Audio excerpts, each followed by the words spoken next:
ಇಲ್ಲ, ಅಧಿವೇಶನ ಆಗ್ತಾ ಇದೆ, ಡೆವಲಪ್ಮೆಂಟ್ಗಳಿಗೆ ಗಮನ ಕೊಡ್ತಾ ಇಲ್ಲ, ಗೊಂದಲ ವಾತಾವರಣ ನಿರ್ಮಾಣ ಆಗ್ತಾ ಇದೆ. ನಿನ್ನೆ ಪರ್ಟಿಕ್ಯುಲರ್ ಡೀಲರ್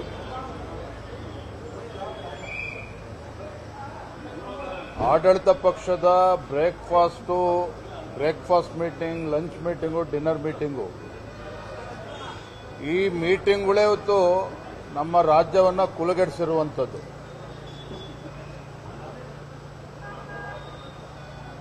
ಪದೇ ಕಳೆದ 3-4 ತಿಂಗಳುಗಳಿಂದ ಡಿನ್ನರ್ ಮೀಟಿಂಗ್ಗಳನ್ನು ಮಾಡಿಕೊಂಡು ಇವರ ಡಿನ್ನರು ಲಂಚ್ ಮೀಟಿಂಗ್ ಭರಾಟೆಯಲ್ಲಿ ರಾಜ್ಯದ ಆಡಳಿತವನ್ನು ಸಂಪೂರ್ಣವಾಗಿ ಮರೆತಿರುವಂಥದ್ದು.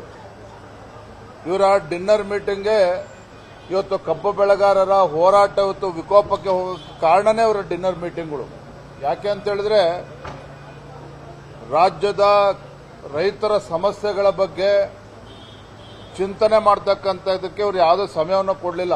ಇವರು ಡಿನ್ನರು ಲಂಚ್ ಮೀಟಿಂಗಲ್ಲಿ ಕಬ್ಬು ಬೆಳೆಗಾರರು, ಮೆಕ್ಕೆಜೋಳ, ರೈತರ ಸಮಸ್ಯೆಗಳ ಬಗ್ಗೆ ಚರ್ಚೆ ಮಾಡ್ತಾರೋ ಅದೂ ಇಲ್ಲ. ಕೇವಲ ತಮ್ಮ ಮುಖ್ಯಮಂತ್ರಿಯ ಕುರ್ಚಿಯನ್ನು ಉಳಿಸ್ಕೊಳ್ಳೋದಕ್ಕೆ ಕೆಲವರು ಮೀಟಿಂಗ್ ಮಾಡ್ತಾ ಇದ್ದಾರೆ.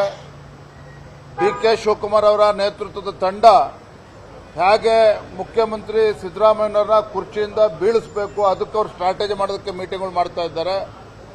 ಇದರ ನಡುವೆ ಆಡಳಿತ ಯಂತ್ರ ಸಂಪೂರ್ಣವಾಗಿ ಕುಸಿದು ರೈತರು ಬೀದಿಗೆ ಬರುವಂತಹ ಪರಿಸ್ಥಿತಿ ನಿರ್ಮಾಣ ಮಾಡಿದ್ದಾರೆ. ನಾವು ಬೆಳಗಾವಿ ಅಧಿವೇಶನ ಪ್ರಾರಂಭ ಆಗುವ ಮುಂಚಿತವಾಗಿಯೇ ಸ್ಪಷ್ಟವಾಗಿ ಹೇಳಿದ್ವಿ, ಒಂದು 10 ದಿನ ಮುಂಚಿತವಾಗಿ, ಕನಿಷ್ಠ ಬೆಳಗಾವಿಯ ಚಳಿಗಾಲದ ಅಧಿವೇಶನ ಹೋಗುವ ಮುಂಚಿತವಾಗಿ ಆದರೂ ತಮ್ಮ ಈ ನಾಯಕತ್ವದ ಸಮಸ್ಯೆನ ಬಗೆಹರಿಸಿಕೊಳ್ಳಿ.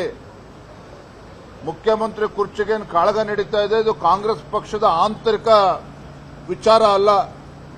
ಮುಖ್ಯಮಂತ್ರಿ ಕಾಂಗ್ರೆಸ್ ಮುಖ್ಯಮಂತ್ರಿಗಳಲ್ಲ, ರಾಜ್ಯದ ಮುಖ್ಯಮಂತ್ರಿಗಳು, ರಾಜ್ಯದ ಆಡಳಿತ ಚುಕ್ಕಾಣಿಯನ್ನು ನಡೆಸತಕ್ಕಂಥ ಮುಖ್ಯಮಂತ್ರಿಗಳು ಇಷ್ಟೊಂದು ಗೊಂದಲವನ್ನು ಮಾಡಿಕೊಂಡು ಯಾವ ಕಾಟಾಚಾರಕ್ಕೆ ನೀವು ಬೆಳಗಾವಿನಲ್ಲಿ ಚಳಿಗಾಲ ಅಧಿವೇಶನ ಮಾಡೋದು ಬೇಡ, ಬೇಕಾದ್ರೆ ಪೋಸ್ಟ್ಪೋನ್ಮೆಂಟ್ ಮಾಡಿ ಅಂತಾನೂ ಹೇಳಿದ್ವಿ ನಾವು. ಮುಂದೂಡಿ ನೀವು ನಾಯಕತ್ವದ ಗೊಂದಲದ ನಡುವೆ ಚಳಿಗಾಲದ ಅಧಿವೇಶನ ಯಾವ ಪುರುಷಾರ್ಥಕ್ಕೆ ಮಾಡ್ತೀರಿ, ನಾಯಕತ್ವ ಗೊಂದಲವನ್ನ ಬಗೆಹರಿಸಿಕೊಂಡು ಆಮೇಲೆ ಬನ್ನಿ ಅಂತ ಹೇಳಿದ್ವಿ, ಅದನ್ನು ಕೂಡ ಕೇಳಿಲ್ಲ.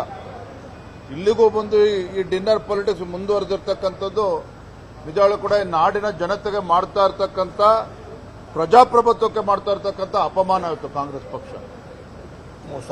ನಿರ್ಭೀತ, ನಿಷ್ಪಕ್ಷಪಾತ, ವಿಶ್ವಾಸಾರ್ಹ ಸುದ್ದಿಗಳಿಗೆ ಮತ್ತೊಂದು ಹೆಸರಾಗಿರುವ ನ್ಯೂಸ್ 18 ಕನ್ನಡ ಈಗ ಆಪ್ನಲ್ಲೂ ಲಭ್ಯವಿದೆ.